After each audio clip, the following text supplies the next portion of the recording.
ओम नमो भगवते वासुदेवाय। ओम नमो भगवते वासुदेवाय।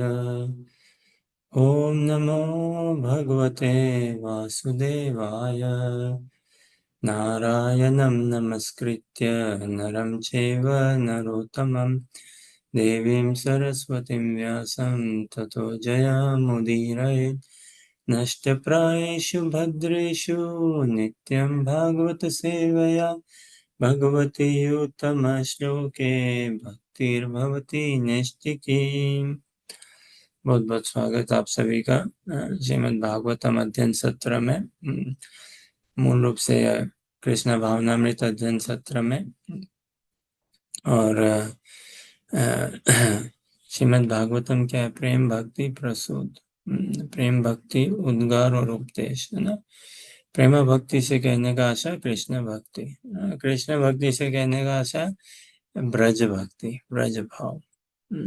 उसको हमें लक्ष्य करना है, तो उसकी ओर श्रीमद् भागवतम हमें लेके जाता है।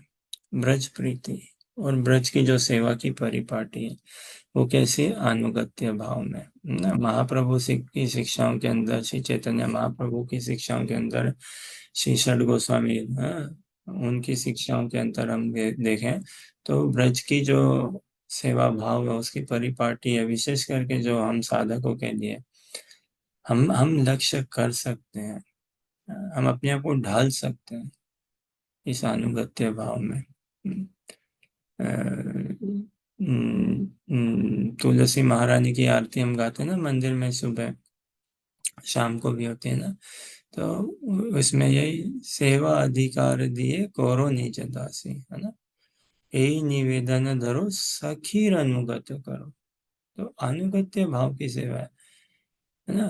प्रार्थना तुलसी महारानी को, हे तुलसी वृंदा देवी, है ना, हे योग माया, हे वृंदा देवी, हे यमुने, है ना। यही निवेदन धरो सखीर अनुगत करो, हमें अनुगत में रखिए। बताइए हमारे यूथ की ईश्वरी कौन? ऐसे हमारे जो गोस्वामी गण है वो सब तो राधा रानी के पक्ष में ही आते हैं, है कि नहीं। तो हमारे यूथ की ईश्वरी, यूथेश्वरी श्रीमती राधा रानी है, फिर हमारी यूथ की लीडर रूपा गोस्वामी जी भी है।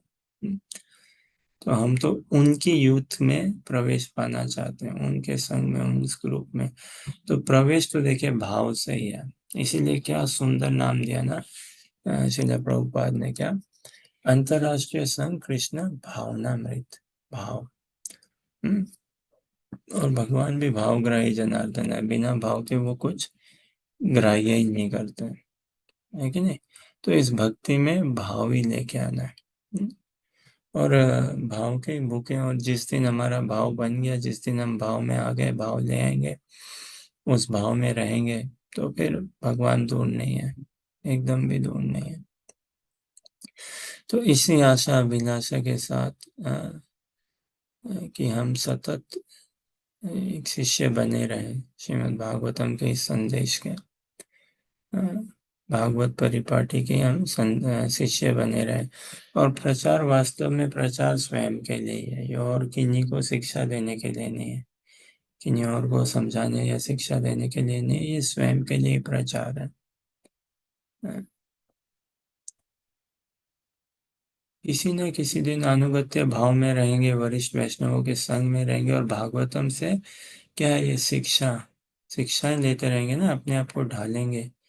मनुष्य जीवन तो ढालने के लिए बिना है, वैसा एटीट्यूड, मनोभाव बनाएंगे, अवश्य महाप्रभु की कृपा होगी, अवश्य श्री गुरु की कृपा होगी। कृपा तो है ही, महाप्रभु की कृपा है। आज हम इस सत्संग में हैं, इसका मतलब क्या है? कि हम पे राधा कृष्ण की नजर है, हम पे गौरानिताई की नजर है, हम पे योग माया की नजर है कि नहीं। कि हम उनकी छत्र छाया में, सभी को ही है। भगवान की छत्र छाया में कौन है? कोई नहीं है, सभी को ही है। लेकिन हम डायरेक्ट उनकी छत्र छाया में आना चाहते हैं। तो आज हम इस सत्संग का लाभ उठा पा रहे हैं, अध्ययन श्रवण जो भी कर पा रहे हैं, साधु संग में रहते हुए हम भक्ति कर पा रहे हैं, वैष्णवों का संग हम पा रहे हैं, है ना, भजन क्रिया में हम इन्वॉल्व हैं, तो मतलब युगल सरकार की दृष्टि तो है हमसे, हम पे, और दृष्टि है, फिर उनकी कुछ अपेक्षा भी है हमसे, महाप्रभु की कुछ अपेक्षा है, षड गोस्वामी की कुछ अपेक्षा है कि नहीं। संसार में सभी को सभी से अपेक्षा है, बिना अपेक्षा के हम रह भी नहीं सकते। और फिर से हम सत्संग में, मतलब भगवान की कृपा है हम पे, वैष्णवों की कृपा है हम पे, श्री गुरु की कृपा है हम पे, लेकिन अब इस कृपा का जो फल है इसको पूर्ण पूर्ण बनाना, पूरा में कंप्लीट रूप से, फुल्ली रूप से कृपा लाभान्वित हो जाना है, पूरा का पूरा। और ये प्रार्थना से, हमारे मनोभाव से, हम, और विशेष रूप से हमारे लोभ से, हमारे लोभ से, हमारी इच्छा से, प्रगाढ़ इच्छा, एक ही इच्छा, एक ही अभिलाषा, भगवत सेवा, भगवत प्रेम प्राप्ति, भगवत मिलन, है ना, ब्रज भक्ति, अनुगत्य भाव में, श्री गुरु के मार्गदर्शन में, श्रील प्रभुपाद के मार्गदर्शन में, श्री गुरु परंपरा के मार्गदर्शन में, षड गोस्वामियों के मार्गदर्शन में। और जो भक्ति उन्होंने करी है, हम ऐसा कर नहीं सकते, हम ऐसा एकदम भी नहीं कर सकते, जो एफर्ट, हार्ड वर्क इत्यादि जो कुछ भी, और उनकी कृपा है कि वो ऐसा, वो एक्सपेक्टेशन भी नहीं है। लेकिन क्या बस हम उनके भक्ति की, भाव की प्रशंसा, इतना हम कर सकते हैं, इतना अवश्य करना चाहिए। हम उनको सतत ग्लोरीफाई कर सकते हैं, उनकी गुणगान गा सकते हैं, ये जरूर हम करें। तो उन्होंने तो अपना जूठन छोड़ दिया है कृपा प्रसादी रूप से, बस उसी को अब हृदयंगम करना है पूर्ण रूप से, और उसी की गाथा, उसी की गाथा गाई जाए, उसी की गाथा जीवन में उठे बैठे सोए जाए आए, कुछ भी हो, पढ़ाई लिखाई, एग्जाम, जॉब, इंटरव्यू इत्यादि, बस इसी कृपा का अनुमोदन, इसी कृपा का स्मरण, चिंतन, गायन चलता रहे, चलता रहे, चलता रहे। तो इसी आशा अभिलाषा के साथ हम अपने श्रीमद् भागवतम के अध्ययन को आगे बढ़ाते हैं। छठा स्कंद और अध्याय 1 अजामिल कथा, और श्लोक संख्या आज 42 से देखते हैं, और देखते हैं कहाँ तक कैसे बढ़ पाए आगे हम। वैराग्य विद्या निज भक्ति योगा, शिक्षार्थमेक पुरुष पुराना, श्री कृष्ण चैतन्य शरीरधारी, कृपाम्बुदीर्यतमहं प्रपद्ये। मूकं करोति वाचालं पंगुं लंघयति गिरिं यत्कृपातमहं वन्दे श्रीगुरुदीनतारिणम्। वाञ्छाकल्पतरुभ्यश्च कृपा सिन्धुभ्येव च पतितानां पावनेभ्यो वैष्णवेभ्यो नमो नमः। जय श्री कृष्ण चैतन्य प्रभु नित्यानंद, श्री अद्वैत गदाधर श्रीवासादि गौर भक्तवृंद। हरे कृष्ण कृष्ण कृष्ण हरे हरे, हरे राम राम राम हरे हरे। तो इस हमारे श्रीमद् भागवतम के अध्ययन को कृपा करके आगे बढ़ाइए। हर्षा आप पढ़िए अनुवाद।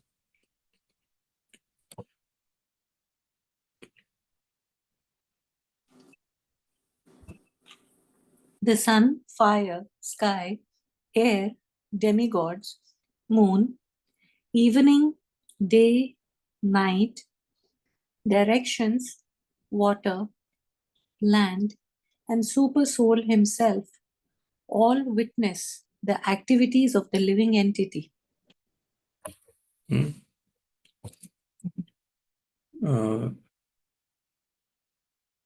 अंजलि आप पढ़िए।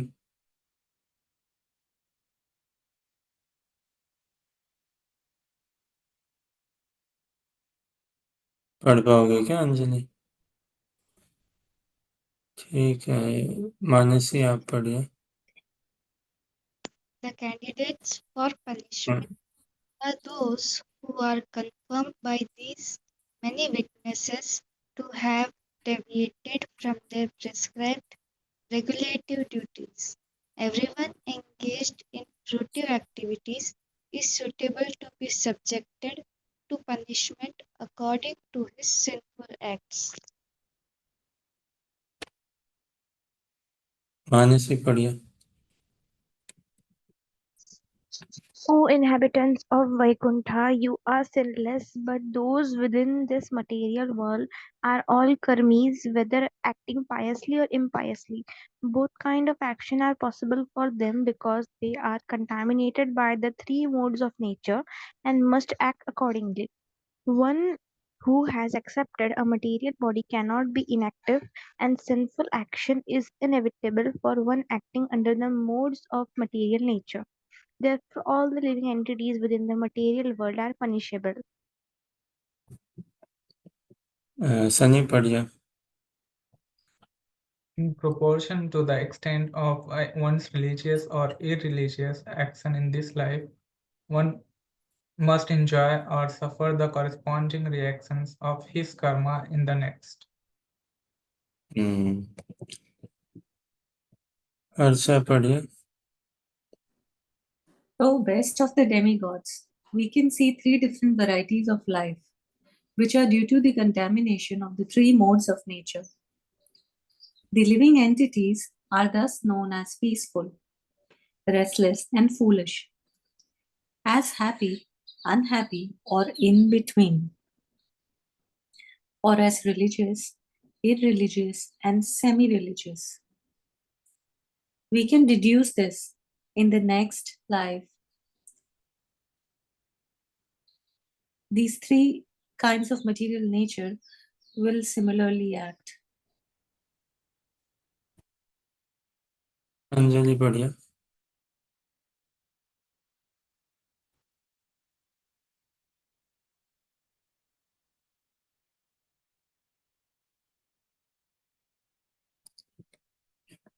ओके, मानसी पढ़िए। Just as springtime in the present indicates the nature of springtimes in the past and future, so this life of happiness, distress, or a mixture of both gives evidence concerning the religious and irreligious activities of one's past and future lives. पढ़िए सनी।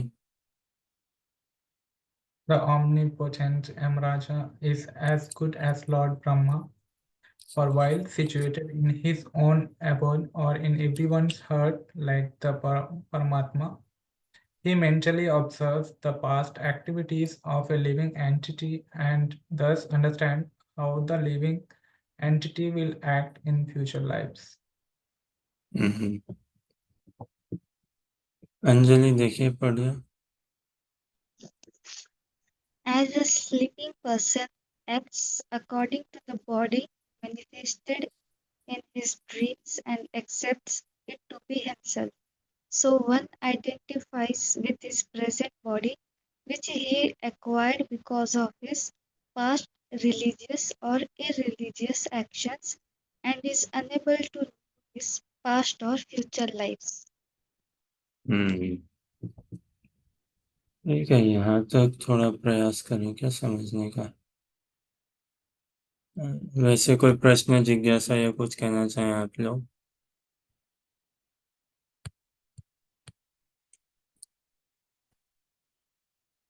ठीक है, तो जैसे जिस हिसाब से कथा चल रही है ना, अभी ये यमदूत और विष्णु दूतों के बीच में ये संवाद चल रहा है। और विष्णु दूतों ने यमदूतों से पूछा कि भाई तुम वास्तव में अगर यमराज जी के शिष्य हो और तुम्हें बोध है तो बताओ हमें क्या, कि धर्म क्या है, अधर्म क्या है। बताओ कौन, किसी को दंड देने की क्या विधि है। कौन वास्तव में पात्र है, वास्तव में पात्र है दंड पाने के लिए, क्या सभी को दंड दिया जाता है। तो ऐसे करके उन्होंने प्रश्न किए। अब इस प्रश्न के उत्तर में यमदूत उत्तर दे रहे हैं और बहुत बढ़िया कह रहे हैं। लेकिन जैसा हम कल बात कर रहे थे ना, कि यमदूत उत्तर तो बराबर दे रहे हैं, लेकिन फिर भी इस त्रिगुणात्मक जगत के स्तर पे ही, फिर भी बात उनकी ठीक है, शास्त्री की है, शास्त्र का अनुमोदन करके, और ठीक है कहीं ना कहीं उसमें भगवान के भी उनको बोध है, पता है ना नारायण के बारे में इत्यादि ऐसे करके, लेकिन फिर भी भागवत धर्म जो परम धर्म है ना, उसका उनको बोध नहीं है। या है ना, अब यमराज जैसा कल बात कर रहे थे ना, ऐसा माहौल यमलोक का, और फिर इन यमदूतों को ऐसी इनकी सेवा करते करते क्या है, क्रैश कोर्स एक चाहिए होता है रेगुलर, या वो होता है ना क्या बोलते हैं, थोड़ा सा रेगुलर लर्निंग कोर्स इत्यादि, वो बेचारों को नहीं मिल पाया। तो अभी विष्णुदूत से ये संवाद होगा, और बाद में देखिए विष्णुदूत भी बोलेंगे। तो यहाँ तक तो ये यमदूत कह रहे हैं कि सूर्य, चंद्रमा, है ना, आकाश, अनेकों देवी देवता, दिन रात दिशाएं, जल, पृथ्वी, ये सब साक्षी है किसी व्यक्ति के, जीव के, उसके कर्मों के, क्या क्या वो क्रिया करता, और तो और परमात्मा परमात्मा साक्षी है। और बाय चांस देखिए भूल से पृथ्वी से गलती हो जाए, जल से गलती हो जाए, देवी देवताओं से गलती हो जाए, है ना, समझिए दिशाओं से गलती हो जाए, वो कुछ सही से रिकॉर्ड नहीं कर पाए, समझिए, लेकिन परमात्मा से कोई भूल नहीं होती है, परमात्मा अल्टीमेट साक्षी है। तो हमारे हृदय में विराजमान परमात्मा बराबर जानते हैं हम कितने पानी में हैं, हम क्या कर रहे हैं, क्या नहीं कर रहे हैं, कैसे क्या, सब कुछ भगवान श्री कृष्ण जानते हैं सब बराबर। अर्जुन ने ये प्रश्न किया था ना कृष्ण को, कि भाई जब चौथे अध्याय में हम देखते हैं ना श्रीमद् भागवतम, भगवत गीता के, तो जब भगवान अर्जुन को बताते हैं कि ये जो ज्ञान है भगवत विद्या का, तुमको पहली पहले नहीं हो जिसको मिल रहा है, और ये ऐसा कोई ज्ञान नहीं है जो मैं पहली बार दे रहा हूँ किसी को, ये ज्ञान मैंने विवस्वान को भी दिया था, इमं विवस्वते योगम प्रोक्तवान अहम अव्ययम, मैंने उनको ये ज्ञान दिया था। विवस्वान मनवे प्राह मनुरिक्ष्वा कवे ब्रवीत, और विवस्वान ने मनु महाराज को कहा, है ना, और मनु महाराज ने इक्ष्वाकु को कहा, ऐसे करके, और ये परंपरा से चला आ रहा है। ये परंपरा से चला आ रहा है ये ज्ञान। और विवस्वान कौन है? सूर्य देव के नाम है, जो हमारा इस मनवंतर में है ना, सूर्य देव जो है उनका नाम है विवस्वान। तो अर्जुन ने जिज्ञासा करी कि भाई ऐसे कैसे, आप तो उम्र में मेरे समान हो बराबर, और आप कह रहे हो सूर्य देव को दिया आपने ये बात, है ना, ऐसे कैसे? तो अर्जुन को कहते हैं ना भगवान, बहुने में व्यतीतानि जन्मानि तव अर्जुन, तानि अहम वेद सर्वाणि, न त्वं वेद परंतपा, बहुने में व्यतीतानि, कि भाई तुम्हारे और मेरे बहुत जन्म हो चुके हैं, बहुत व्यतीत हो चुके हैं, क्या जन्म, है ना, बहुने में व्यतीतानि, तुम्हारे और मेरे अनेकों जन्म व्यतीत हो चुके हैं, जन्मानि तव अर्जुन, तानि हम वेद सर्वाणि, मेरे को सब पता उसके बारे में, उनके बारे में मेरे को सब पता है, हर जन्म के बारे में सब पता है, लेकिन तुम्हें नहीं पता अर्जुन, तुम्हें नहीं पता। तो किन्हीं देवी देवताओं से भूल चूक हो जाए, लेकिन परमात्मा रूप भगवान से, हमारे हृदय में विराजमान परमात्मा रूप से, उनसे कभी भूल होती नहीं है। इसीलिए भगवान का एक नाम क्या है? अच्युत, जो अपने स्थान, अपने पोजीशन से कभी च्युत ही नहीं होते हैं। भले ही पार्थ के सारथी बने, है ना, रथ हांका उनका युद्ध में, क्या कुछ नहीं बने, दूत बने, संधि दूत बने, कितना, सभी कितनी प्रकार की ऐसी क्या क्या सेवाएं करी। ऐसे देखो तो बड़ी, संसार में किसी का रथ हाँकना थोड़ा छोटा काम लगता है ना, लेकिन भगवान क्या के लिए क्या छोटा क्या बड़ा, है ना, भगवान तो सेवा या भाव, और कितने पर तत्पर है भगवान अपने भक्तों का संग पाने के लिए, उनकी सेवा के लिए, उनकी महिमा बढ़ाने के लिए इत्यादि सब कुछ। तो भगवान के ऐसा ये नहीं है, और यही वास्तव में प्रेम है। भगवान तो इस संसार के गुणों से अस्पृश्य अस्पृश्य। इसीलिए देखिए Bhagavad Gita ultimate dialogue, ultimate book है। कोई बाइबल पढ़ो, कुरान पढ़ो, और भी कोई ग्रंथ पढ़ो, ठीक है, उसमें थोड़ा बहुत समझ में आता है भगवान है, लेकिन भगवान का नाम कौन है नहीं परिचय। और बाइबल, कुरान और कोई भी ऐसा संसार का ग्रंथ नहीं है जिसमें भगवान स्वयं अपना परिचय दे रहे हैं, स्वयं, है कि नहीं?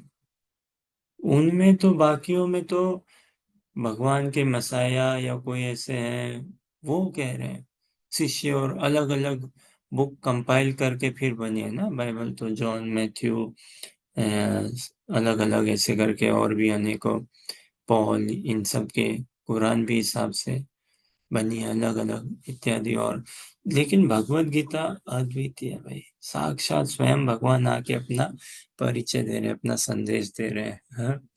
अपने बारे में बता रहे हैं और हमारे बारे में बता रहे हैं और इस संबंध के बारे में बता रहे हैं। तो जितने भी फिलोसॉफिकल प्रश्न उत्तर हैं, उनका समाधान श्रीमद् भगवत गीता में सरलता से हो जाता है। फिर साधक साधना क्रम में आके जो भी हमारे और थोड़े प्रश्न उत्तर ही रहे साधक के रूप से, वो उपदेशामृत में उनका समाधान पा जाता है। और फिर उस श्रद्धा, उस विवेक के साथ हम श्रीमद् भागवतम में प्रवेश करें तो भगवान की लीलाओं का, हाँ, किस हिसाब से भगवान की कमनीय लीला वो करते हैं और अपने शुद्ध प्रेमी भक्तों के साथ कैसा उनका व्यवहार है, वो छलकता। और उससे क्या होगा, हमारे हृदय में भी एक आशा उत्पन्न होगी, एक अभिलाषा एक उत्पन्न होगी, क्योंकि है तो हम भगवान के ही। और आत्मा को तब तक तृप्ति नहीं मिलेगी जब तक वो भगवत सेवा में नहीं जुड़े, जब तक वो भगवत धाम को नहीं पाए। इसीलिए ना हमें जब तक वो वास्तव में सोल की सेचुरेशन का है ना, तो वो कृष्ण भजन में ही है। जब तक कृष्ण भजन में नहीं जुड़ेगा तब तक सुख नहीं है, उसको स्थायी सुख नहीं है, वास्तव सुख नहीं है। और फिर से हम महाप्रभु के अनुयायियों के संग में आके ना भजन करना चाहते हैं, उनके मार्गदर्शन में। तो इस विधि को, इस परिपाटी को हम पाना चाहते हैं। हम डायरेक्ट भगवान पे जंप नहीं करना चाह सकते, और ना हम उनको हैंडल कर सकते हैं डायरेक्टली, हम नहीं कर सकते। और जो हम तो भाई तटस्थ है ना, हमारा तो बेस्ट सुख किसमें, अनुगत्य भाव में आके, इसमें हमारी स्वातंत्रमयी सेवा नहीं है, अनुगत्यमयी सेवा है। और इसी के लिए अपने आप को ढाल देना है। अब ब्रज में है जो रागात्मिक भक्त है, वो तो पार्षद है भगवान के अनादिकाल से, है ना। और ब्रज में गोप गोपी इत्यादि जिनकी स्वतंत्रमयी सेवा है। अभी यशोदा की स्वतंत्रमयी सेवा है ना, यशोदा मैया की, नंद बाबा की और गोपों की, गोपियों की। वो कोई पूछ के या किन्हीं के ऑर्डर या इसके अंदर आके ऐसी सेवा नहीं करती है ना। लेकिन हमारी ऐसी नहीं है, हम तो तटस्थ जीव है, हम अभी तक भगवान के पार्षद नहीं बने, कभी नहीं बने, कभी भी नहीं। लेकिन अब अवसर है हमारे पास भगवत धाम को पाने का, है ना, भगवत दर्शन पाने का, भगवत सेवा पाने की। तो ऐसा करके फिर आगे यमदूत बताते हैं कि ये इतने लोग साक्षी हैं। फिर जीवों को ये जो साक्षी देखते हैं कि ये अपने दिए गए, अपने अनुमोदित वर्ण और आश्रम के अनुसार, शास्त्रों के अनुसार जीवन बिता रहे हैं कि नहीं बिता रहे। और इस भौतिक जगत में तो सभी कर्मी है कि नहीं। ये तो मृत्यु लोक है ना, मृत्यु लोक। और ये तो कर्म भूमि है। यहाँ क्या मिलता है, अच्छा कर्म करो क्या मिलेगा, हद से ज्यादा स्वर्ग, हद से ज्यादा। वो भी कैसा अच्छा कर्म करो, सेल्फलेस। ये नहीं अच्छा किया और उसका ढिंडोरा पीटे और ये देखें, नहीं, एकदम निस्वार्थ भाव से, एकदम निस्वार्थ भाव से। और वास्तव में अच्छा कर्म किया हो तो जो आके क्या मिलेगा, स्वर्ग।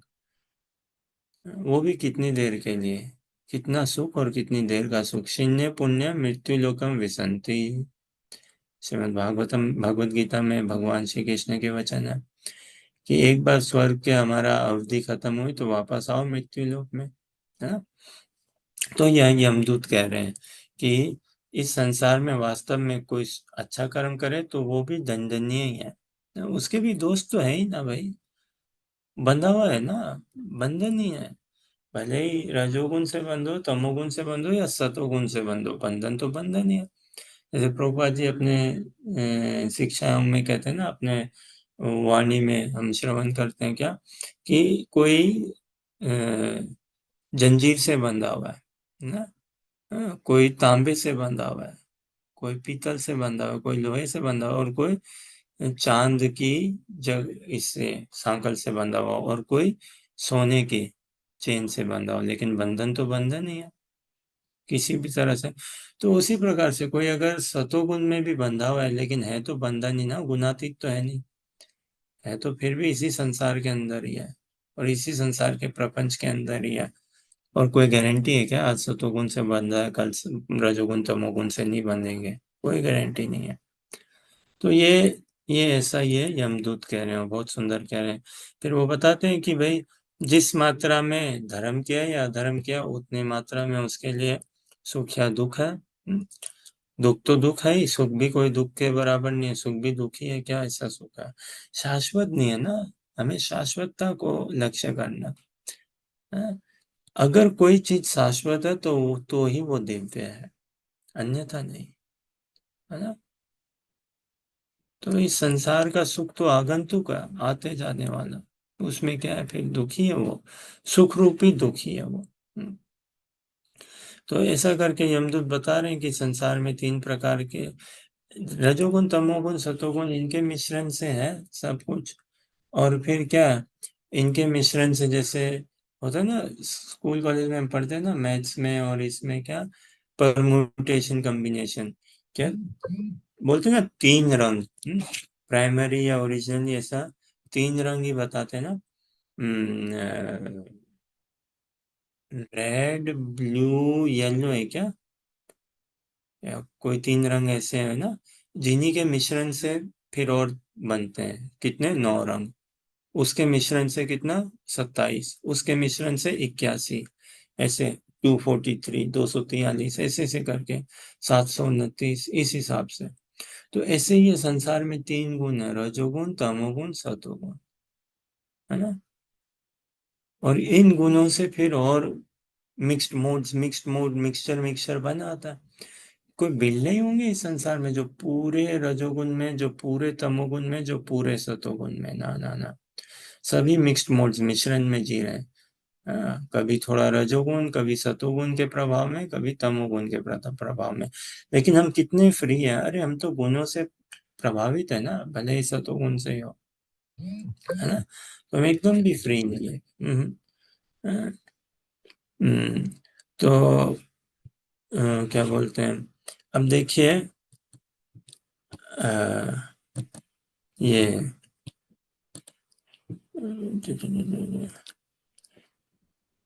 जैसे पेमेंट करना हो, पेमेंट करने हो किसी को, तो क्या तरीके हैं उसके, जैसे देखते हैं ना, मोड ऑफ पेमेंट, बैंक और में जाओ या कहीं जाओ, कुछ ऐसे देखो तो बोलते हैं ना, बैंक मोड ऑफ पेमेंट क्या है आपका, या कुछ ट्रांजैक्शन करो, दुकान में जाइए, मोड ऑफ पेमेंट क्या है, कैसे आप पेमेंट करना चाहोगे, कैश से, चेक से, कार्ड से, किस तरह से, पेटीएम इत्यादि जो भी ऐसे माध्यम होते हैं, तो अलग अलग तरीके ना।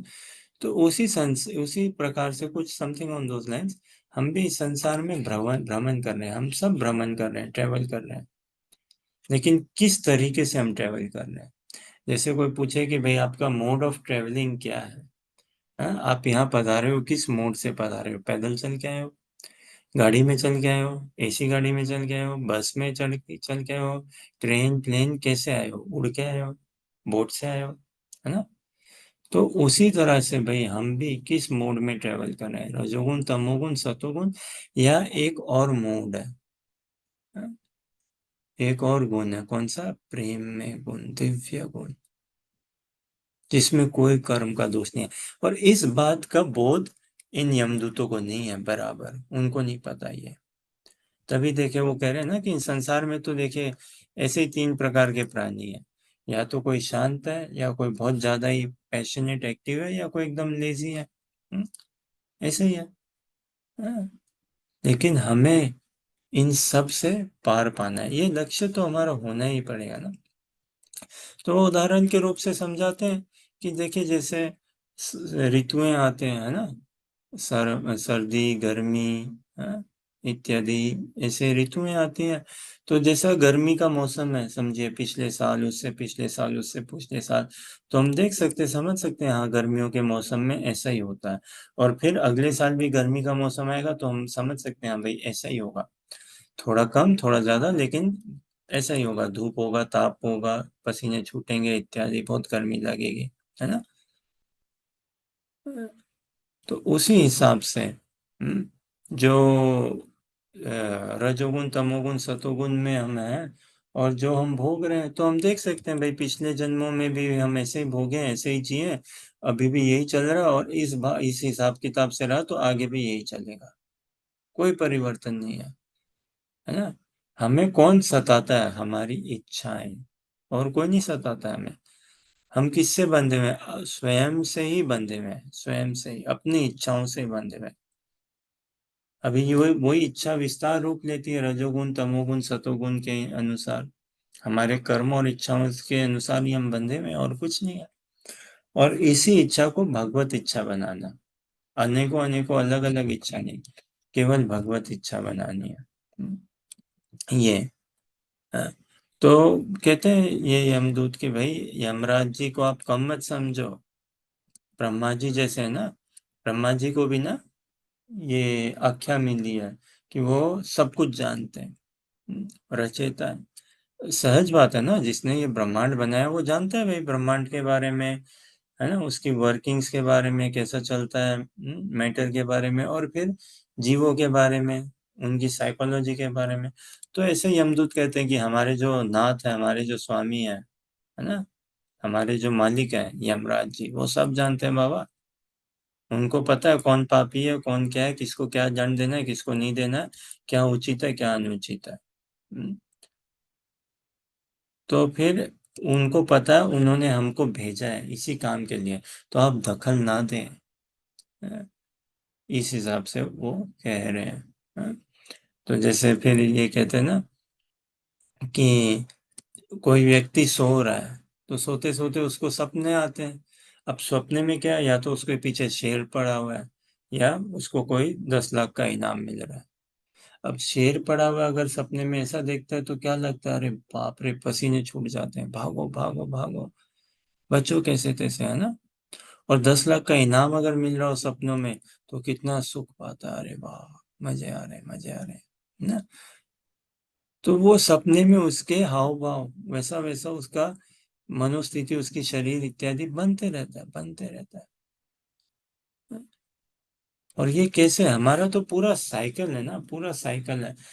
पिछले जन्मों में हमने जैसे कर्म किया उसके लिए भोग रहे हैं अभी, और जैसे कर्म करते हैं वैसी इच्छाएं बनती हैं, जैसी इच्छाएं बनती है वैसा ही भोगते हैं। तो ये साइकिल चला आ रहा है, हमारे कर्म और इच्छाओं का, कर्म और इच्छाओं का। जैसे कर्म करते हैं वैसे ही हमारे विचार बनते हैं, थॉट्स, है ना। और जैसे विचार बनते हैं वैसे ही हमारी इच्छाएं होती है, और फिर उनको हम फिर करने लगते हैं। और इसमें संघ का बहुत बड़ा रोल है, बहुत बड़ा प्रभाव होता है संघ का, भयंकर हम प्रभावित होते हैं संघ से। तो ऐसा चला आ रहा है, और इसी इसी साइकिल को काटना है। अब ऐसा बन जाना, मैं श्रीमद् भागवतम के अध्ययन से, हरिनाम जप करते हुए, साधु संघ में भक्ति करते हुए, हम भले ही पढ़ाई लिखाई करें अपने, है ना, समझो क्लास 12वीं की पढ़ाई करें, समझो फिजिक्स, केमिस्ट्री, है ना, बायोलॉजी, मैथमेटिक्स, है, या समझो ये बीटेक की पढ़ाई करें, है ना, टेक्निकल बायोकेमिकल इंजीनियरिंग की पढ़ाई करें, जहाँ पे भी रहो, भले कोई अमरावती में रहे या जोधपुर में रहे, जो भी पढ़ाई करें, है ना, काम धंधा जैसे भी करें, या कोई भारत से बाहर ही चले जाए, स्कॉटलैंड, ग्लासगो में बहुत बच्चे आते हैं कंप्यूटर साइंस मास्टर्स डिग्री करने, और भी क्या क्या पढ़ाई होती है ना, जो भी जैसे भी हम पढ़ाई लिखाई करें इत्यादि, काम धंधा करें, लेकिन अब कैसे इस तरह से करें कि करते हुए भी हमें कोई कर्म का दोष नहीं लग रहा है, सब चीज को भगवत सेवा ही बना दे। हाँ? ये रहस्य उजागर होगा साधु संग में, श्रीमद् भागवतम के अनुशीलन में, कि हम भलाई कर तो रहे हैं एक्सटर्नली, जैसे अर्जुन ने ना युद्ध किया लेकिन कोई युद्ध कर्म का दोष नहीं लगा उनको, तो वैसा ही है ना, हम भी अपने आप को ढाल सकते हैं एकदम, कि बाहरी दृष्टिकोण से लगे अरे बाप रे, ये तो बहुत मेहनत, बहुत कर्म, बहुत सेवा ये सब कर रहे हैं, लेकिन सभी भगवान अंदर में देख रहे हैं ना कि भैया इनका तो कोई कर्म दोष नहीं लग रहा है। ये पूरी भगवत सेवा ही है, पूरी भगवत सेवा में गिनती हो इस हिसाब से। तो कृष्णा भावनामृत क्या है? हमारे कर्मों का, हमारी इच्छाओं का, विचारों का जो खाता है, जो अकाउंट है, जो खाता है, उसको ब्रह्मा जी के, यमराज जी के हाथों से ट्रांसफर करना है। कहाँ पे? भगवान के श्री कमल चरणों में, है ना, भगवान के कर कमल में, भगवान के हाथों में। फिर भगवान देखते हैं हमारा खाते को, और फिर बदलता कुछ नहीं है। जैसे अभी बहुत सुंदर प्रभुपाद जी लिखते हैं श्रीमद् भागवत गीता के 3 अध्याय का 25वां श्लोक है क्या, या 25वां या 27वां श्लोक के तात्पर्य में पहली लाइन लिखते हैं, और क्या लिखते हैं कि जो व्यक्ति, 2 व्यक्ति, एक कृष्णा भावनामृत में और एक कर्मी है ना, भले ही एक ही ऑफिस में दोनों काम करते हैं, साथ साथ ही बैठते हैं, काम करते हैं, लेकिन एक्सटर्नली दोनों ऐसा लगता है अरे भाई तुम भी तो ऑफिस में ही काम कर रहे हो, हम भी ऑफिस में ही काम कर रहे हैं, तुम भी सैलरी तनख्वाह उठाते हो, हम भी तनख्वाह उठाते हैं, लेकिन दोनों का, एक का कार्मिक रिकॉर्ड पूरा चल रहा है ब्रह्मा जी के हाथ में, और दूसरा का करते हुए भी कोई कार्मिक रिकॉर्ड नहीं चल रहा है। क्यों? दोनों अपनी इच्छाएं, हाँ, अपने पर्पस, अपने प्रयोजन, अपने गंतव्य से एकदम अलग है, एकदम अलग है, हाँ? अपनी चेतना से दोनों अलग है, दोनों का चेतना जो है वो एकदम, भले ही एक ही ऑफिस में, एक ही डेस्क पे है ना, साथ साथ ही बैठ के काम कर रहे हैं, तनख्वाह भी सेम ही मिलती होगी, काम भी समझो सेम ही है, लेकिन चेतना दोनों की बहुत अलग है, बहुत। एक की कर्मी चेतना, एक की भगवत चेतना है, तो इसके चेतना के परिणाम से फल दोनों का पूरा अलग है। तो उसी हिसाब से हमारा भी जीवन का हो। हाँ? कोई प्रश्न, जिज्ञासा या कुछ कहना चाहे अभी तक के लिए?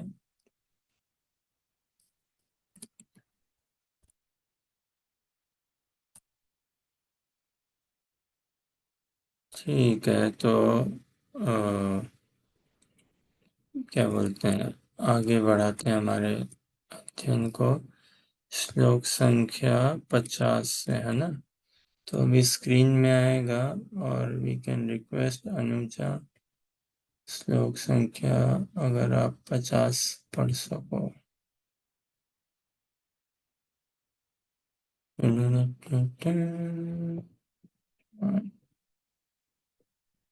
पढ़िए।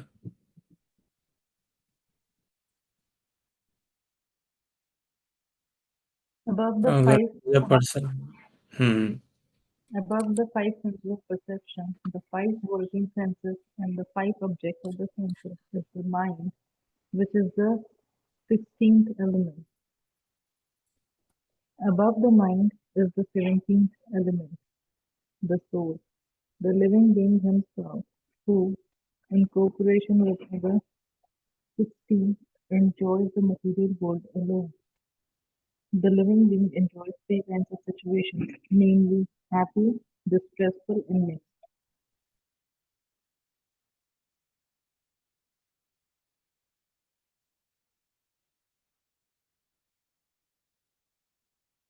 अच्छा, पढ़िए। The subtle body is endowed with 16 parts. The 5 knowledge acquiring senses, the 5 working senses, the 5 objects of sense gratification, and the mind. This subtle body is an effect of the 3 modes of material nature. It is composed of insurmountably strong desires, and therefore it causes the living entity to transmigrate from one body to another in human life, animal life, and life as a demigod. When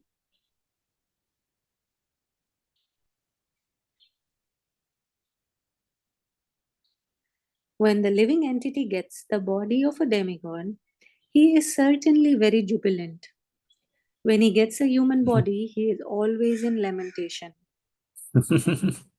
And when he gets the body of an animal, he is always afraid. In all Wow. conditions, however, he is actually miserable. In all conditions, however, he is actually miserable. His miserable condition is called samsriti or transmigration in material life. गजब। फिर से पढ़ो हर्षा पूरा अनुवाद। बढ़िया है ना? बहुत सुंदर। देखिए, ये श्रीमद् भागवतम का संदेश, और कब लिखा गया? 5000 वर्ष पूर्व, है ना? 5000 वर्ष पूर्व भी नहीं, अनादिकाल से एक्चुअली देखें तो ये संदेश। और क्या रेलेवेंट है आज की डेट में। बताओ, स्कूल कॉलेज में नहीं पढ़ाना चाहिए क्या हमें? अब श्रीमद् भागवत गीता भागवतम के अध्ययन से लगता है, अरे भाई, स्कूल कॉलेज में सबसे पहले तो यही पढ़ाना चाहिए, नहीं क्या? यही पढ़ाना चाहिए, इसके बाद फिर चलो। ऐसा नहीं है मैथ साइंस नहीं पढ़ाना चाहिए, वो सब पढ़ाए, ABCD क ख ग इत्यादि, ये सब कंप्यूटर शम्प्यूटर, है ना? लेकिन भैया, इसको नहीं पढ़ा के वो सब पढ़ा के क्या है? कुछ भी नहीं है, फिर युद्ध ही युद्ध होते रहेंगे। पढ़िए हर्षा, पढ़िए। The subtle body is endowed with 16 parts. The 5 knowledge acquiring senses, the 5 working senses, the 5 objects of sense gratification, and the mind. This subtle body is an effect of the 3 modes of material nature. It is composed of insurmountably strong desires, and therefore it causes the living entity to transmigrate from one body to another in human life, animal life, and life as a demigod. When the living entity gets the body of a demigod, he is certainly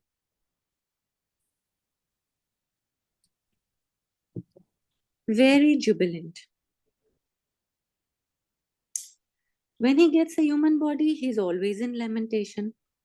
And when he gets the body of an animal, he is always afraid. In all conditions, however, he is actually miserable. His miserable condition is called samsriti or transmigration in material life.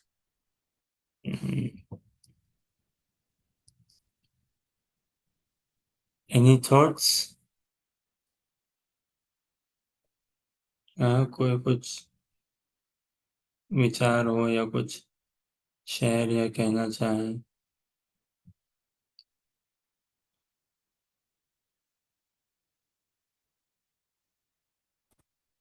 ठीक है, तो अंजलि पढ़ोगे क्या?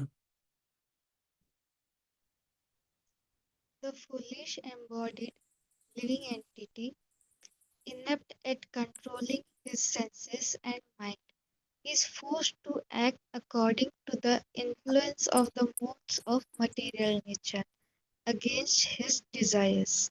He is like a silkworm that uses its own saliva to create a cocoon and then becomes trapped in it, with no possibility of getting out.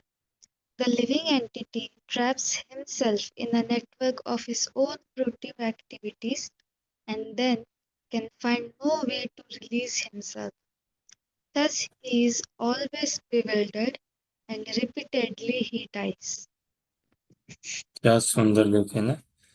प्रकृति से कितने ऐसे प्रकृति के प्राकृतिक उदाहरण है श्रीमद् भागवतम में, जिससे हम समझ सकते हैं जीवन कैसा है। देखे, है ना? वृक्ष से, पशुओं से कितना हम सीख सकते हैं।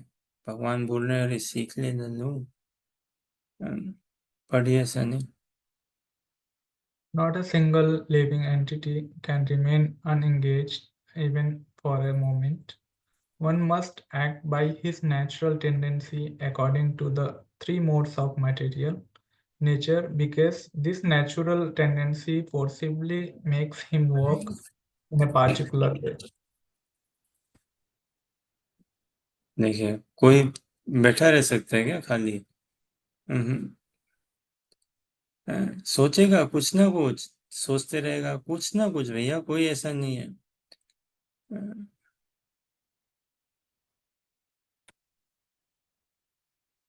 मानसी पढ़िए।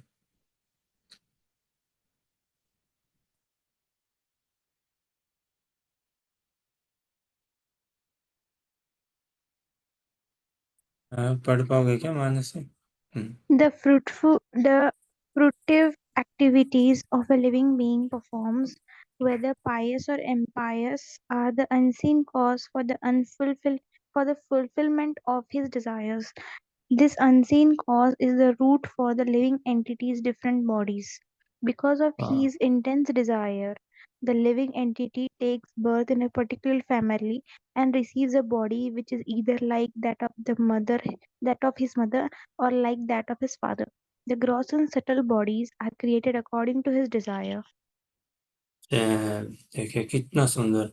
अब ये बोल रहे हैं कौन? यमदूत लोग। और एकदम शास्त्रिक, एकदम प्रामाणिक बात कर रहे हैं, लेकिन कुछ अन्यथा नहीं कह रहे।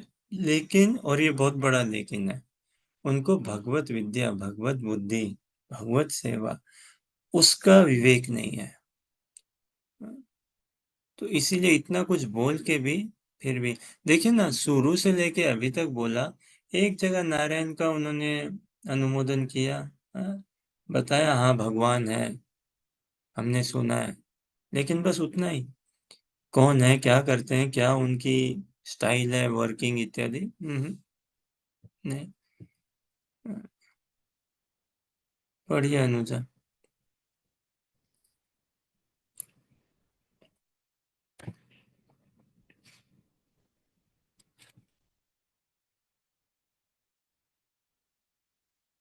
पढ़ पाओगे क्या अनुजा?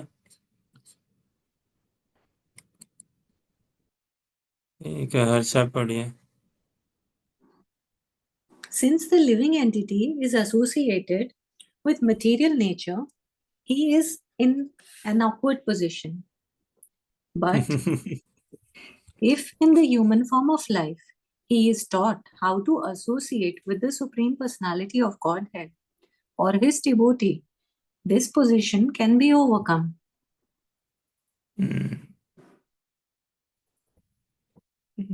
तो यहाँ तक थोड़ा सा देखते हैं, समझने का प्रयास करते हैं, है ना? कितनी सुंदर। तो ये पता है ना, यमदूतों ने कहा ना कि हमारा जो है ना, ये सूक्ष्म शरीर या स्थूल शरीर हमारी इच्छाओं के अनुसार ही है? उसी तरह से मिलते आ रहा है। तो जैसे अभी हम श्लोक संख्या 50 से पढ़ने का देखा ना, तो 5 तरह के जो वर्किंग सेंसेस बताए ना, हाँ, कर्म करने वाले, क्रिया करने वाले, वो क्या सेंसेस हैं? 5 तरह के। कौन से 5 सेंसेस हैं? हमारी हाथ, हाथ से हम कर्म करते हैं ना, वर्क करते हैं ना, वर्किंग सेंसेस, फंक्शनिंग करना, क्रियान्वित, है ना। फिर पैर, पैर से फिजिकल काम करना इससे। फिर क्या है? जीवा, जीवा से भी बोलने का काम चलता है ना। फिर मल मूत्र त्यागने का, तो ये, हाँ?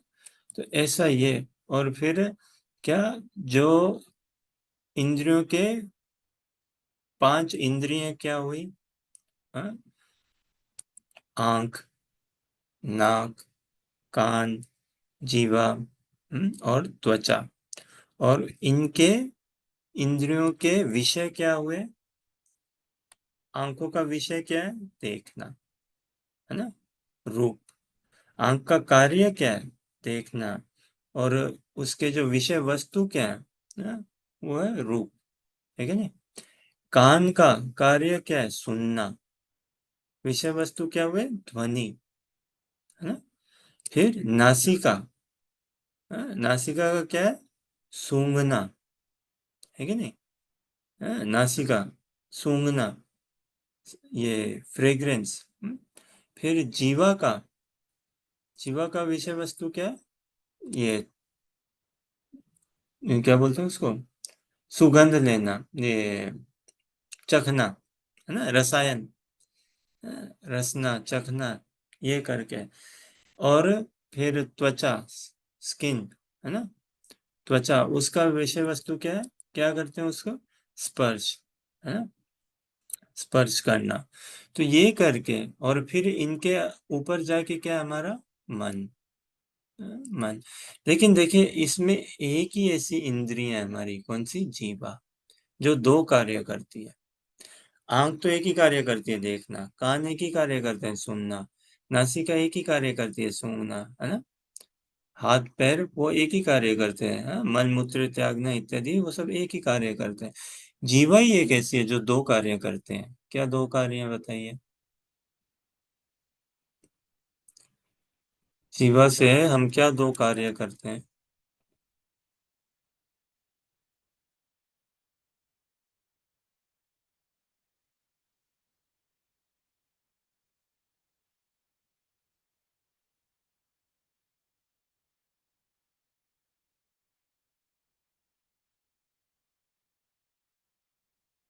जीवा से कीर्तन करना और प्रसाद पाना, ये तो होना चाहिए ऐसा। कोई भक्त हो उसके जीवा से कीर्तन ही निकले, हरि कीर्तन ही निकले। अब हरि कीर्तन का मतलब ये नहीं कि फिर काम धंधा छोड़ दें क्या। काम धंधा भी करो, उसमें काम धंधे में काम धंधे की पढ़ाई लिखाई की बातें, लेकिन पर्पस क्या है, तो वो भी हरि कीर्तन बन जाएगा। चेतना, चेतना का विकास है ना, इसीलिए प्रभुपाद जी ने एक पुस्तक भी लिखी, क्या, एलिवेशन टू कृष्णा कॉन्शियसनेस। हमारी चेतना को शुद्ध करना है, हमारी चेतना को कृष्णा भावनामृत बनानी है, भावना भावित बनानी है। तो जीवा के दो कार्य हैं। ये तो जो आप कह रहे हो ना, मैसेज में लिखा ना अनुजा ने, वो तो एक साधक के लिए और एक भक्त से अपेक्षा करी जाती है, ऐसा होना चाहिए, आइडियल सिनेरियो ना, ideal. But when we ask, we are meaning कि संसार में जीवा के दो कार्य क्या है। तो जो कार्य क्या है उसके, एक बोलना, है कि नहीं, जीवा से ही तो बोल पाते हैं ना। बोलते हैं ना, बहुत बोल रहा है, जबान खींच लूंगा, है कि नहीं? इसकी जबान काट दो, इसकी इतनी बातें करता है, हाँ? जबान खींच लो इसकी। तो एक बोलना, और फिर क्या, दूसरा क्या बोलते हैं, चटोरी, सुना है साहब, क्या बोलते हैं, वो चटोरी जीभ है इसकी, है ना, बहुत खाने पीने का इसका शौक है भाई, बड़ा चटोरू है, चटोरी जीव है, चाटूराम है, चापलूसी करता है, मतलब क्या, बोलता है ऐसा मीठा मीठा ये। और फिर क्या, ये चटोरी जीव है एकदम, इसको बस बाहर का अंड चंड चाट पकोड़ा टिक्की मसाला ये सब खिलाते रहो पूरा, है ना। तो जीभ के कुल मिला के दो कार्य है ना, बोलना और पाना, है कि नहीं, ये। अब हमारी इसी जीवा से ही देखिए, भक्ति विनोद ठाकुर जी ने भजन भी गाया ना, क्या, तार मध्य जीवती शरीर, बहुत सुंदर भजन है, क्या बाप रे, पूरी साइंस है। शरीर और विद्या जाल, शरीर जो है हमारा वो अविद्या का जाल है। शरीर तो मृत है ना, शरीर को क्या बोध है, कुछ बोध नहीं है। ये तो आत्मा है, उसकी शक्ति क्या है, चेतना है। तो शरीर क्रियान्वित है, लगता है हाँ भाई, देखो हाथ चल रहा है, पैर चल रहे हैं, इत्यादि इत्यादि। लेकिन इसीलिए आत्मा ये शरीर छोड़ के गई, तो फिर कहाँ चलता हाथ पैर, कुछ नहीं चलता। तो भक्ति विनोद ठाकुर जी कहते हैं कि शरीर तो अविद्या का जाल है, शरीर और विद्या जाल। और देखो, देखिए कितनी डिमांडें हैं इस शरीर की, है ना, इसको खिलाना पड़ता है, इसको नहलाना पड़ता है, इसको सुलाना पड़ता है, नहीं क्या, कोई साधु संत महात्मा कुछ ही बन जाओ, फिर भी सुलाना तो पड़ता ही है शरीर को। भले ही 2 घंटे भी सुलाना पड़े, 1 घंटे भी सुलाना पड़े, सुलाना तो पड़ेगा। फिर कितना ही साधु संत महात्मा तपस्वी ध्यानी मानी सम्मानी बन जाओ, इस शरीर को खिलाना तो पड़ता है। भले ही थोड़ा ही खिलाओ, लेकिन बिना खिलाए तो नहीं रह सकते, है कि नहीं। हवा तो खिलानी पड़ेगी ना। फिर खिलाना पड़ता है, नहलाना पड़ता है, सुनाना पड़ता है, चलाना पड़ता है, क्या कुछ नहीं। तो शरीरार अविद्या जाल जदेंद्रिय ताहे काल। शरीर तो अविद्या का जाल है, और फिर जड़ इंद्रियां, ये जो इंद्रियां हमारी जड़ ही अपने आप में है ना। तार मध्य जीवती, अब इन सब के बीच में क्या है, ये जीवा। बाप रे, लोभा मोह सुदुर्मति, अरे बाप रे, इतना लोभी है, सबसे लोभी तो जीव ही है ना, चटोरी जीव।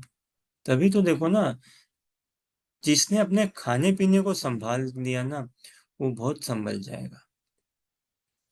जिसका खाना पीना प्रसादम है, जैसा श्री गुरु कहते हैं, किसी ने ऐसा प्रण कर लिया अगर कि पूरी जिंदगी में केवल प्रसाद ही पाऊंगा, कृष्ण अर्पित ही प्रसाद ही सेवन करूंगा, तो उसके इसी प्रण से, इसी उसके व्रत से और इस व्रत के पालन से वो भगवत धाम शुद्ध प्रेमा भक्ति को पालेगा, है ना। तो तार मध्य लोभामय सुदुर्मति, अभी खाना पीना हमारा अनशंट होगा तो विचार भी वैसे ही बनेंगे, इच्छाएं भी वैसी आएगी इत्यादि, लेकिन हमें कोई खाने पीने नहीं, हम तो प्रसाद पाना चाहते हैं। तो लोभामय सुदुर्मति, ताकि जैसा कठिन संसार, इस संसार में फंस गए हैं भाई, और जीव जीव से ही इसका निवारण हो सकता, वास्तव में जीवा से हरि कथा हरि नाम करें, प्रसाद पाए, तो हमारा मन शुद्ध होगा, एकदम इंद्रियां शुद्ध होगी, तभी चिंतन मनन बन पाएगा, अन्यथा नहीं। लोभा मोह सुदुर्मति, ताकि जिता कठिन संसार, कृष्ण बड़ा दया मोह करी बारे जीवा जोय। कृष्ण बड़ा दयालु है, इस जीव को जीतने के लिए इसने उपाय कर दिया। क्या उपाय? स्वप्रसादन दिलो भाई, खुद का जूठन दिया है, भगवान को भोग लगाते हैं, है कि नहीं, तो भगवान उस प्रसाद को पाते हैं, स्वीकार करते हैं, और क्या कृपा है, वो अपना जूठन छोड़ देते हैं, उसको हम प्रसादी रूप में पाते हैं फिर, है ना। तो ये भगवान का जूठन पाना, आ रही, क्या सौभाग्य की बात है। स्वप्रसादन दिलो भाई, सही अन्न अमृत पाओ, है कि नहीं, उसी प्रसाद को ही पाए। और क्या, राधा कृष्ण गुण गाओ, और प्रसाद पाके क्या करें, जीवा से राधा कृष्ण का गुण गाए। प्रेमे डाको श्री चैतन्य निताय, प्रेम से पुकारे किनको, चैतन्य महाप्रभु को, नित्यानंद प्रभु को। जय निमाय जय निताय, जय श्री कृष्ण चैतन्य प्रभु नित्यानंद, श्री अद्वैत गदाधर शिवासादि गौर भक्त वृंद। हरे कृष्ण कृष्ण कृष्ण हरे हरे, हरे राम राम राम हरे हरे, है ना। तो ये 5 हमारे कर्म इंद्रियां, 5 ज्ञान इंद्रियां, है ना, और इन इंद्रियों के 5 विषय वस्तु, है कि नहीं। 5 कर्म इंद्रिया, किन इंद्रियों से हम कर्म करते हैं, अपने हाथ से, पैर से, है कि नहीं, हाथ से कर्म करते हैं, पैर से कर्म करते हैं, फिर अपनी जीवा से कर्म करते हैं, मन मूत्र त्यागने के इंद्रियों से हम वो कार्य करते हैं। फिर ज्ञान, किन किन इंद्रियों से क्या ज्ञान लेते हैं हम, ज्ञान इंद्रियां क्या है, कानों से ज्ञान होता ना, अरे सुना मैंने ज्ञान हुआ, आंखों से देखा ना ज्ञान हुआ, नासिका से सूंघा ना ज्ञान हुआ, है ना। फिर क्या, जीवा से चखा ना ज्ञान हुआ, तो इससे हाथ पैर से स्पर्श किया ना, छुआ ना ज्ञान हुआ, ठीक है। और फिर इनके विषय वस्तु क्या है, क्या इंद्रियों के विषय वस्तु क्या है, ध्वनि, अच्छा, और क्या गाना है, क्या बजाया है भाई, है ना, क्या बढ़िया डीजे है इत्यादि, है ना, ये ध्वनि, है कि नहीं, विषय वस्तु। कहाँ से साउंड। फिर क्या, रूप, और क्या सुंदर ड्रेस है, क्या सुंदर गाड़ी है, क्या सुंदर साड़ी है कि नहीं, ये रूप। फिर त्वचा, है कि नहीं, ये कितना सॉफ्ट है, ये कितना हार्ड है, टच करके छू के ही पता चलता है ना, कितना। तो छूने का विषय वस्तु क्या हुए, इंद्रियों की वस्तु क्या हुए ना, विषयों के, इंद्रिय हमारे विषय में ना, उसकी वस्तु क्या, छू के पता चलता है, अरे कितना कोमल है या कितना हार्ड है, रफ है। फिर क्या, इसका सूंघने का, है ना, ओ क्या बढ़िया सुगंध आ रही है या कितनी दुर्गंध है ना, और फिर चखने का, अरे वाह क्या स्वादिष्ट है, ओहो कितना घटिया है कि नहीं। ये तो इस संसार में हम इन्हीं को लेके हैं। तो ये तो है 5 ज्ञान इंद्रियां, 5 कर्म इंद्रियां, और फिर 5 इंद्रियों, उन इंद्रियों के 5 विषय वस्तु 15, फिर 16 मन, बाप रे, मन से ऊपर क्या है? बुद्धि, अहंकार, है ना, फिर आत्मा, ऐसे करके।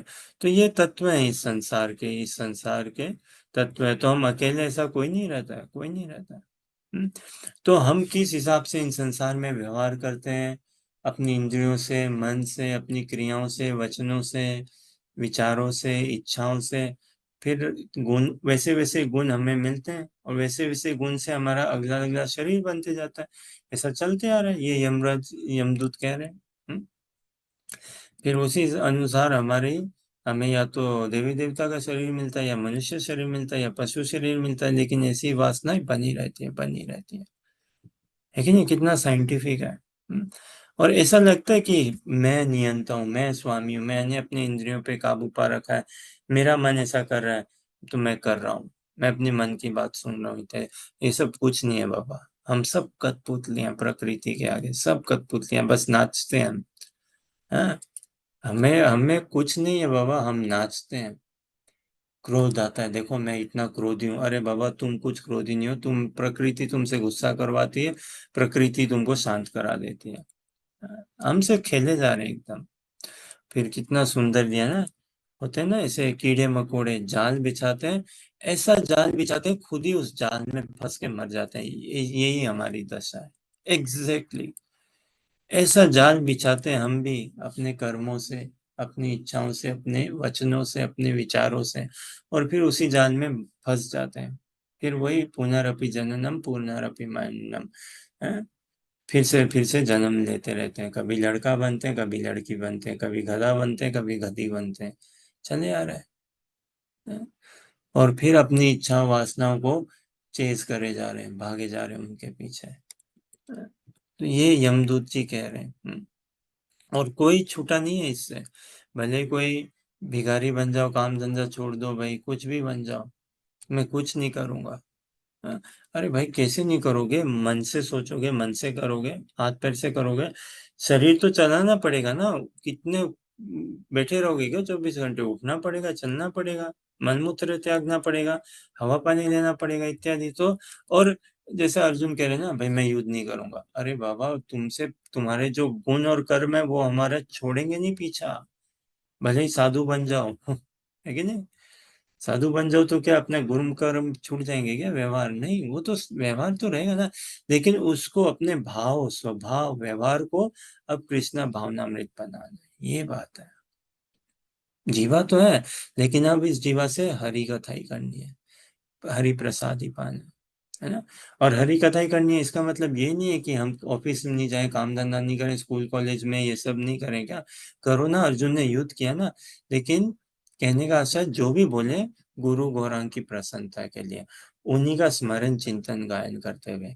तो इतना ही कि भाई तुम, हमारा जो भी हम करें उसका कारण क्या बन जाए, क्यों ऐसा करते हो, क्योंकि गुरु गौरांग की प्रसन्नता के लिए, बस, धन्य है जीवन फिर। वाई आर यू वर्किंग, गुरु गौरांग की प्रसन्नता के लिए, तुम क्यों पढ़ाई कर रहे हो। कोई पूछ ले भाई, तुम बायोकेमिकल ये क्यों पढ़ाई कर रहे हो, इंजीनियरिंग की, गुरु गौरांग की प्रसन्नता के लिए। अच्छा, तो तुम ये फिजिक्स, केमिस्ट्री, बायोलॉजी क्यों पढ़ाई कर रहे हो, गुरु गौरांग की प्रसन्नता के लिए। तुम समझो ग्लासगो में कंप्यूटर साइंस क्यों पढ़ने गए हो भाई, वहां क्यों पढ़ रहे हो मास्टर्स, वहां क्यों प्रोजेक्ट थीसिस अपना कर रहे हो, कोई अगर बोल ले किसी को ऐसे बाई चांस, तो क्या उत्तर दे, है ना। सामने वाले को तो ठीक है, जो भी समझा यहाँ की पढ़ाई अच्छी है इत्यादि इत्यादि, मन मन में क्या भाव हो, श्री गुरु गौरांग की प्रसन्नता के लिए, है कि नहीं। इस हिसाब से हमारा जीवन बीता है, और इसका विवेक इन यमदूतों को इतना है नहीं, ये ऐसा इनको विवेक नहीं है। तो इस हिसाब से हमारा ये है, जैसे हमारे अब बताया बताया कि भाई हम जो करते हैं उसके पीछे कई बार कारण इतना अनुभूत नहीं होता, दिखता नहीं है, अदृश्य रहता है। क्या करें, अपने संस्कार और स्वभाव से हम इतने बंधे हुए हैं, अनादिकाल से संस्कार स्वभाव हमारे पीछे सब हॉन्ट कर रहे हैं। हॉन्ट मतलब भूत पकड़ लेता है ना, है। तो वैसे ही हमारे पीछे पकड़े हुए हाथ धो के कौन, संस्कार स्वभाव, है? हमारे कर्म के दोष, अच्छे या बुरे जो भी बोलो दोष ही है। फिर इच्छाएं विचार ये सब, तो इस हिसाब से फिर हम इस संसार में अभी भी एंगेज है उस हिसाब से। और देखो मिल रही है हमें, फिर ऐसा एक शरीर मिलता है, माँ बाप मिलता है, घर परिवार मिलता है, देश स्थान काल पात्र है। तो ये यमदूत बता रहे हैं कि ये यमराज जी और ब्रह्मा जी ये सब निर्णय करते हैं, देखते हैं कि किसको नरक भेजना है, किसको स्वर्ग भेजना है ना। लॉ बुक है, रूल बुक है, ऐसा करके तो ऐसा चलता है। ऐसा यमदूत जी बता रहे हैं इनको, विष्णु दूतों को, कि हम कोई अपने मनमानी से नहीं आ गए और कोई विम्सिकली या बिना कोई रूल बुक लॉ बुक के बाद काम नहीं कर रहे हैं, हम धार्मिक कार्य कर रहे हैं। और ये देखो धर्म की बात है, ऐसा होता है ना। तो इस पापिया जामिल को हम इसीलिए यहाँ पे ऐसे पकड़ने आए हैं। हाँ? हमारे मालिक जो है यमराज जी, वो निर्णय लेते हैं, वो सब इन चीजों को फैक्टर को इंक्लूड करते हैं, देखते हैं, समझते हैं बारीकी से, और इंडिपेंडेंटली नहीं। ब्रह्मा जी भी इन्वॉल्व है, आपको बता दूं, इंद्र चंद्र वायु ये सब इन्वॉल्व है। तो ऐसा सिस्टम बना हुआ है, हम ऐसा कर रहे हैं, ऐसा ये यमदूत कह रहे हैं। और प्रकृति से अनादिकाल से हमारा जुड़ाव है, लगाव है ना, संबंध है। तो इसीलिए इस संसार में हम मारे मारे भटके भटके फिरते हैं, ऐसा ही है।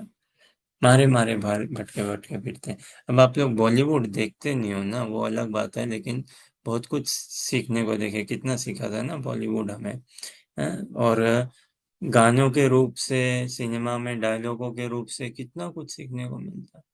तो हम सब की स्थिति कैसी है इस संसार में, ऐसी ही है। एक हिंदी, पुरानी हिंदी पिक्चर का एक गाना है ना, क्या, घुंघरू की तरह बजता ही रहा हूँ मैं, घुंघरू की तरह बजता ही रहा हूँ मैं, कभी इस पाँव में कभी उस पाँव में बजता ही रहा हूँ, है ना। अभी तक हमने कभी अपनी इस जीवन का अंत नहीं पाया, छोड़ नहीं पाया, समंदर में भटक ही रहे हैं, किनारे तक पहुंचे ही नहीं है। किनारा क्या, भगवत सेवा, भगवत धाम, बजते ही रहे घुंघरू की तरह, कभी इस पाँव में कभी उस पाँव में। कभी या तो पत्नी आके हमें डांट के सुना के चली जाती है ना, या सासू आके, है ना, यही होता है। या तो ससुर जी आके सुना गए या जमाई बाबू सुना देते हैं, यही चलते आ रहे हैं, है ना। कभी इस पाँव में कभी उस पाँव में, बस बजते ही रहे। कभी सुखी से हम वो हो जाते हैं, कभी दुखी से, बस तो ऐसा ही चलते रहा, और कुछ नहीं। इस संसार में क्या है, सुख दुख, यश अपयश, लाभ हानि, जन्म मृत्यु, इसके बाहर कुछ है क्या, बताइए। सुख दुख यही हम अनुभव करते हैं संसार में, या तो हम सुखी हैं या दुखी हैं, है कि नहीं, हाँ? लाभ या हानि, ओ ये प्रॉफिट हो गया, ये नुकसान हो गया, पूरे दिन में ही अभी सुखी हूँ अभी दुखी हूँ, अभी सुखी हूँ अभी दुखी हूँ, अभी सुखी हूँ दुखी हूँ, इस हिसाब से तो है कि नहीं। घुंघरू की तरह बजता ही रहूं मैं, नहीं क्या। फिर अभी लाभ अभी हानि, अभी लाभ अभी हानि, अभी लाभ अभी हानि। और इतने में क्या हुआ, यश अपयश, अरे भाई मेरे को यश मिल रहा है, मेरा तो अपयश हो रहा है, कितनी इंसल्टेड फील हो रही है, कितना, देखो कितनी मेरी प्रशंसा हो रही है। अल्टीमेटली क्या, जन्म मृत्यु चला आ रहा है, घिसा पीटा, क्या बड़ी बात है। तो ये यमदूत ऐसा बता रहे हैं, कि ये तो विष्णु दूत को बता रहे हैं कि यही जीवन है, ऐसा ही जीवन होता है, लेकिन इसका एग्जिट उनको नहीं पता, एग्जिट रूट, इसके अलावा इसके आगे की क्या बात है, ये उनको बराबर बोध नहीं है, है? फिर भी इतना कह रहे हैं, है? कि इस मनुष्य जीवन में अगर कोई भगवान का भजन करे, भक्ति बने, भक्त के साथ में आए, तो फिर वो बच सकता है, तभी तभी। इसीलिए हम कई बार कहते हैं ना कि मनुष्य जीवन की शुरुआत कब होती है? चलिए, मनुष्य जीवन की शुरुआत होती है जब हम थोड़े धार्मिक बनते हैं, जिज्ञासा करते हैं, मैं कौन हूँ, भगवान कौन है, जीवन का लक्ष्य क्या है, इत्यादि इत्यादि। लेकिन भक्त जीवन की शुरुआत कब होती है वास्तव में? जब हम ये जिज्ञासा करते हैं कि भगवान के शुद्ध प्रेमी भक्त कौन है, वो कहाँ पे है, वो कैसे दिखते हैं, क्या उनका हाव भाव, कैसी चेतना, और उनकी सेवा में जब हम जुड़े, तब वास्तविक में हाँ भाई, ये तो भक्तता में प्रवेश कर गए, है ना। और फिर हम जैसे साधना के हम बताते हैं, साधना के 2 सोपान है क्या। एक तो हम साधु संघ में आके, भक्तों के संग में आके भजन करते हैं ना, नाम जप इत्यादि, भागवतम का अनुशीलन, सेवा करते हैं, हाँ? अब इसका क्या प्रयोजन, क्या पर्पस होना चाहिए, क्या ऑब्जेक्टिव, डेस्टिनेशन, गंतव्य होना चाहिए? क्या? गुरु पादाश्रित होना है। साधना भक्ति का यही फल है, गुरु पादाश्रित होने के लिए। और फिर कौन सी भक्ति छोड़ देनी है? नहीं, जबकि और रेस्पॉन्सिबिलिटी करनी है। और उस भक्ति का क्या फल होगा? कृष्ण प्रेम, है ना, कृष्ण प्रेम। तो शिष्य बने, और शिष्य बन के ही हम शुद्ध प्रेमी भक्त बन पाएंगे। बोलिए हरे कृष्ण कृष्ण कृष्ण हरे हरे, हरे राम राम राम हरे हरे। कोई प्रश्न, जिज्ञासा या कुछ कहना चाहें आप लोग?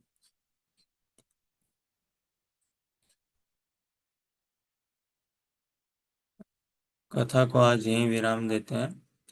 अब जब भी नेक्स्ट मिलेंगे, तब आगे श्लोक संख्या हम करेंगे 56-57 से, है ना, या 55 से फिर से कर सकते हैं। और आगे यमदूत बताएंगे अजामिल के बैकग्राउंड के बारे में, उसके बारे में। तो वो फिर अपना बताएंगे कि देखिए, ये धर्म की ऐसी बात है, पाप पुण्य ये होता है, कौन भागी है, कौन भागी नहीं है, कैसे दंड दिया जाता है, इत्यादि। अब इस अजामिल की कथा वो समझाएंगे, कौन अजामिल, क्या बात है ना, और इसलिए हम आए, और इनका दंड देना बराबर है। तो वो हम आगामी सत्र में देखेंगे। बोलिए हरे कृष्ण कृष्ण कृष्ण हरे हरे, हरे राम राम राम हरे हरे। आप सभी के लिए, सभी के धैर्य पूर्वक श्रवण, समय, संग के लिए, उत्साहवर्धन के लिए हमारा बहुत बहुत धन्यवाद।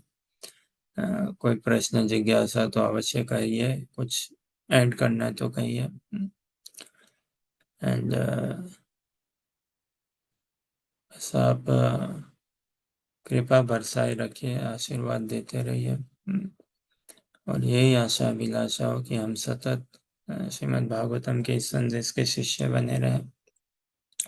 शिष्यत्व को ही पाना है, उसी को पाना, उसी को लक्ष्य करें। हरि बोल। हरे कृष्णा।